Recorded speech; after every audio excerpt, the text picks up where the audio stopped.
السلام عليكم ورحمة الله وبركاته. ازيكم يا اخواتي في الله؟ عاملين ايه؟ يا رب تكونوا كويسين وبأحسن صحة وفي أحسن الأحوال إن شاء الله.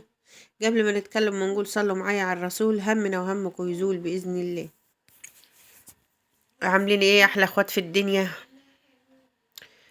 المهم النهاردة مفيش حواديت ولا في مواضيع، فنخش في الفيديو على طول. ايه اللي قدامنا ده يا جماعة؟ ده عفريت.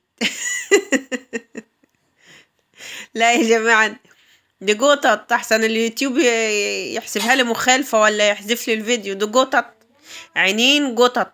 فمحمد احمد كان لما ياخد لهم لقطة كده في الضلمة، كان هما في بيت يعني في جنب بيتنا كده ما فيهش حد، فكانوا في الليل، فاحمد حب عينيهم في الضلمة عاملين زي الكشافات بتاع البطاريات بتاع زمان. فقال اخد لهم ايه، مقطع بس يا احمد. وده تربو يا جماعة، مش تربو، دي جزامة عاملاها هنا في البيت.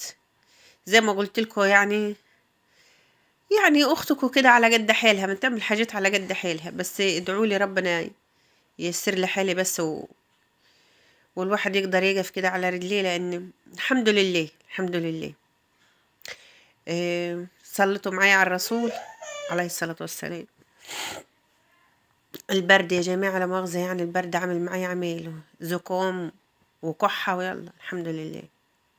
فدي جزامة كانت طالباها مني واحدة فعملتها، لان انا عارفة ان انا عرضت معاكم الحكاية دي قبل كده، بس قلت يعني اهي تبقى من ضمن الفيديو.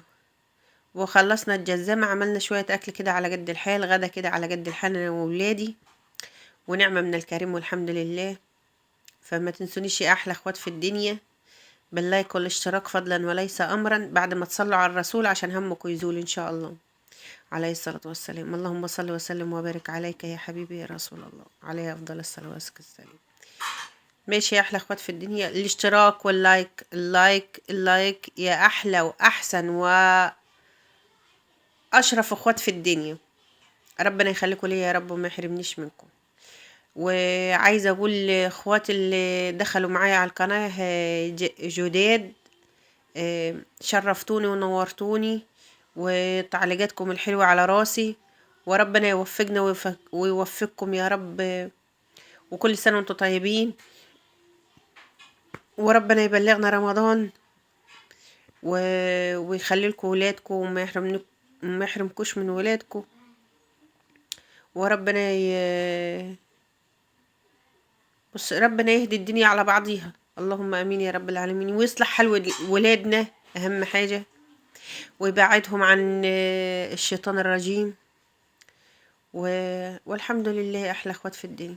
انا على فكرة مش مجهزة كلام عشان اقول، والله العظيم هو كده الفيديو جه في دماغي خبط لزق، قمت دمجته. دي ايد رودينا، دي ايد رودينا.